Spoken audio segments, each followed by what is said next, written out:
Bonjour à toutes et à tous et bienvenue dans cette nouvelle vidéo. Aujourd'hui, nous partons à la découverte d'une armée invisible qui veille en nous à chaque seconde, le système immunitaire. Jour et nuit, sans que nous le sachions, il traque, identifie et détruit des milliards d'intrus qui cherchent à nous envahir. Mais comment notre corps se défend-il? Au programme, ce qu'est le système immunitaire, les microbes, les barrières du corps, l'immunité innée, les globules blancs, l'inflammation, l'immunité adaptative, les anticorps, la mémoire immunitaire, les vaccins, les ratés du système et comment en prendre soin. Installez-vous confortablement et plongeons dans la plus fascinante des batailles. C'est parti! Commençons par planter le décor. Notre corps est un territoire convoité. En permanence, des microbes essaient d'y pénétrer pour s'y multiplier. Le système immunitaire, c'est l'ensemble des défenses qui protègent l'organisme contre ces envahisseurs. Ce n'est pas un organe unique, mais une véritable armée répartie dans tout le corps, des cellules, des organes et des molécules qui collaborent. Son défi est immense, il doit reconnaître ce qui appartient au corps, le soi, et le distinguer de ce qui lui est étranger, le non-soi, pour ne s'attaquer qu'aux intrus. Sans lui, la moindre égratignure ou le moindre rhume nous serait fatal. Mais qui sont ces ennemis? On les appelle les agents pathogènes, ou plus simplement les microbes. Il en existe plusieurs familles. Les bactéries sont de minuscules êtres vivants, faits d'une seule cellule. Certaines sont dangereuses, d'autres au contraire utiles. Les virus, eux, sont bien plus petits encore. Ils ne peuvent se reproduire qu'en envahissant nos propres cellules, qu'ils détournent à leur profit. Il y a aussi les champignons microscopiques et certains parasites. Tous ont un point commun. Ils cherchent à entrer, à se nourrir et à se multiplier à nos dépens. C'est précisément contre cette menace permanente que le système immunitaire monte la garde. La première ligne de défense, c'est tout simplement de les empêcher d'entrer. Le corps est protégé par des barrières. La plus grande, c'est la peau, une muraille étanche qui recouvre tout notre corps, presque impossible à franchir tant qu'elle est intacte. Mais il reste des ouvertures, la bouche, le nez, les yeux. Là, d'autres défenses prennent le relais. Les larmes et la salive contiennent des substances qui tuent les microbes. Le mucus du nez les piège comme de la glu. L'acidité de l'estomac en détruit un grand nombre. Ces barrières ne réfléchissent pas, elles bloquent tout le monde sans distinction. C'est la défense passive mais redoutablement efficace. Si un microbe parvient malgré tout à franchir les barrières, la deuxième ligne entre aussitôt en action, c'est l'immunité innée. Innée parce qu'on est avec et qu'elle réagit immédiatement en quelques minutes. Elle ne cherche pas à savoir précisément qui est l'ennemi. Elle reconnaît simplement qu'il y a un intrus et elle attaque sans attendre. C'est une réponse rapide, générale, la même contre tous les envahisseurs. Ces soldats sont des cellules spéciales, toujours prêtes, qui patrouillent dans le sang et les tissus. L'immunité innée, c'est la cavalerie d'urgence, pas très sophistiquée mais d'une rapidité décisive dans les premiers instants de l'infection. Les véritables soldats de cette armée, ce sont les globules blancs. Fabriqués dans la moelle de nos os, ils circulent partout dans le corps, à l'affût du moindre danger. Il en existe plusieurs sortes, chacune avec son rôle. Les phagocytes sont les gloutons, ils repèrent les microbes et les avalent tout entiers, puis les digèrent. Le mot phagocyte signifie d'ailleurs cellule qui mange. D'autres globules blancs, que nous verrons plus tard, sont les stratèges et les tireurs d'élite de l'immunité. Tous communiquent entre eux grâce à des messagers chimiques. Ensemble, ces cellules forment une force de plusieurs milliards d'individus en patrouille permanente. Regardons de plus près l'arme favorite des phagocytes, la phagocytose. C'est une scène de chasse microscopique. Quand un phagocyte rencontre une bactérie, il s'en approche, puis l'entoure peu à peu en déployant des sortes de bras. Il finit par l'engloutir complètement, l'enfermant dans une bulle à l'intérieur de lui. Là, des substances très puissantes digèrent et détruisent l'intrus. En quelque sorte, le globule blanc dévore littéralement le microbe. Un seul phagocyte peut ainsi avaler des dizaines de bactéries avant de s'épuiser. C'est l'un des mécanismes les plus anciens et les plus efficaces de toute la défense de notre organisme. Vous avez sûrement déjà remarqué qu'une plaie devient rouge, chaude, gonflée et douloureuse. Ce n'est pas un problème, c'est l'inflammation. Et c'est un signe que la défense s'organise. Lorsqu'un tissu est blessé ou infecté, les cellules libèrent des signaux d'alarme. Aussitôt, les vaisseaux sanguins se dilatent et laissent affluer le sang, d'où la rougeur et la chaleur. Ce sang apporte en masse les globules blancs sur le lieu du combat. Le gonflement vient du liquide qui s'accumule et la douleur nous avertit de protéger la zone. L'inflammation, loin d'être une maladie, est en réalité le branle-bas de combat de notre système immunitaire. Quand l'infection est tenace, le corps déploie son arme la plus sophistiquée, l'immunité adaptative. Plus lente à se mettre en place, il lui faut quelques jours, mais elle est d'une précision redoutable. Contrairement à l'immunité innée, elle s'adapte spécifiquement à chaque ennemi rencontré. Ces soldats d'élite sont deux types de globules blancs particuliers, les lymphocytes B et les lymphocytes T.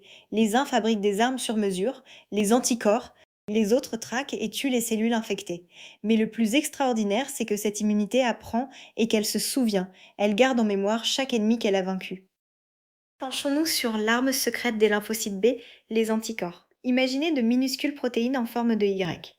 Chaque anticorps est conçu pour reconnaître un ennemi bien précis, comme une clé n'ouvre qu'une seule serrure. Quand il rencontre son microbe, il s'accroche fermement à lui. Cela a plusieurs effets. Il peut neutraliser le microbe en l'empêchant d'agir, l'agglutiner avec d'autres pour former des paquets, et surtout il le marque comme on collerait une étiquette disant à détruire.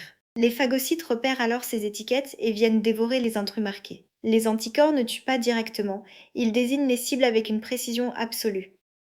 Voici sans doute la propriété la plus prodigieuse du système immunitaire, la mémoire. Après avoir combattu et vaincu un microbe, le corps ne jette pas tout son travail. Il conserve quelques cellules spéciales appelées cellules mémoire qui gardent le souvenir précis de l'ennemi. Résultat, si ce même microbe ose revenir des mois ou des années plus tard, la réponse est cette fois fulgurante. L'armée le reconnaît instantanément et le détruit avant même qu'il ne provoque la maladie. C'est exactement pour cela qu'on n'attrape en général qu'une seule fois certaines maladies comme la varicelle. Une fois vaincu, l'ennemi est fiché à vie. C'est précisément cette mémoire que les vaccins exploitent de façon géniale. L'idée est simple et astucieuse. Plutôt que d'attendre la vraie maladie, on présente au système immunitaire une version inoffensive du microbe ou même un simple morceau de celui-ci. Le corps croit alors à une attaque et il s'entraîne, il fabrique des anticorps et surtout il crée des cellules mémoire. Mais tout cela sans que nous tombions malades. Ainsi, le jour où le vrai microbe se présentera, l'armée sera déjà prête et l'éliminera sur le champ. Le vaccin, c'est en quelque sorte un entraînement militaire qui prépare nos défenses à une bataille qui n'a pas encore eu lieu. C'est l'une des plus belles inventions de la médecine. Aussi puissant soit-il, le système immunitaire n'est pas parfait et il lui arrive de se tromper.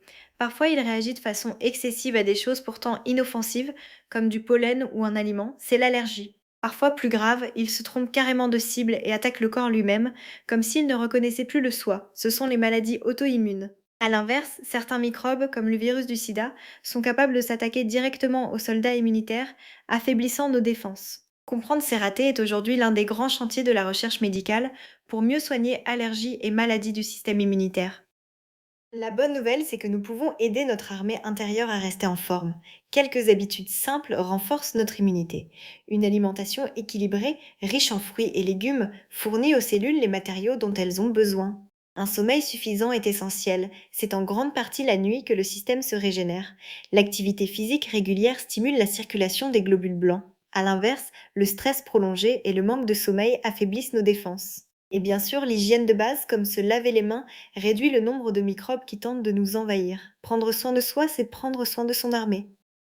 Terminons par une surprise. On imagine souvent les microbes comme de simples ennemis. Pourtant, notre corps abrite des milliers de milliards de bactéries amies. Surtout dans nos intestins, c'est le microbiote. Loin de nous nuire, ces bactéries nous rendent d'immenses services. Elles nous aident à digérer, fabriquent certaines vitamines et surtout elles occupent le terrain, empêchant les microbes dangereux de s'installer. Mieux encore, elles dialoguent en permanence avec notre système immunitaire et participent à son éducation dès la naissance. Préserver l'équilibre de ce monde invisible qui vit en nous est désormais reconnu comme essentiel pour notre santé.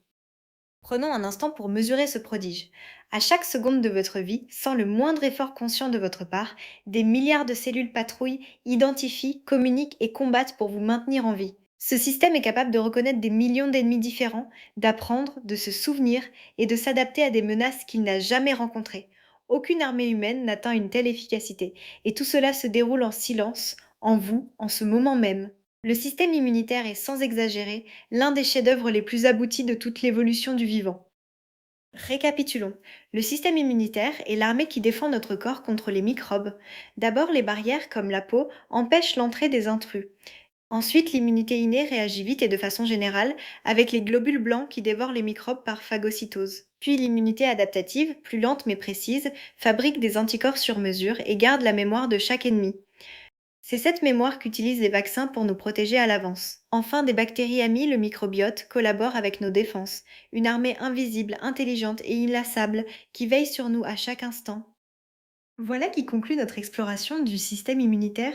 J'espère que cette vidéo vous a fait prendre conscience de l'incroyable bataille qui se livre en vous à chaque seconde pour vous garder en bonne santé. La prochaine fois que vous guérirez d'un simple rhume, vous saurez quelle armée prodigieuse vous devez remercier. Si cette vidéo vous a plu, n'hésitez pas à la partager et à vous abonner. À très bientôt pour un nouveau voyage au cœur de la science.